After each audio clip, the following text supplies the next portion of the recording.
রাকিব হুসাইনের একটা ভিডিও দেখেছিলাম, তারা ছোট্ট কোন খেয়েছিল, তাই আমরা কুয়াকাটায় ছিলাম। থেকে সন্ধ্যায় কেনাকাটা করতে গিয়েছিলাম, তাই এটা খুঁজে পেয়েছিলাম, তাই এটা কিনে নিয়ে এসেছি। 70 টাকা নিয়েছে, এটাতে 5টা নাকি 6টা আছে কোন। এই দেখুন কুয়াকাটার বিখ্যাত বাদাম গোল গোল, এগুলো আমি কিনেছি বাজার থেকে 80 টাকা দিয়ে। 100 টাকা চেয়েছিলাম। আর এ দেখুন একটি শামুক, এটি অনেক শক্ত, অনেক ভার। এটিতে আমার নাম লেখা তাহা বিডি। আপনাদের জন্যই আমি লিখেছি।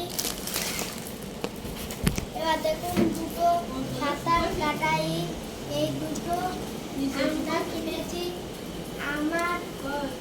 আমার পিঙ্ক কালারেরটা, আর এটা আমার ছোট ভাইয়ের।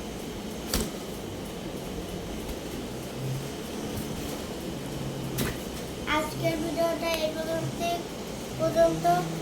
আসসালামু আলাইকুম।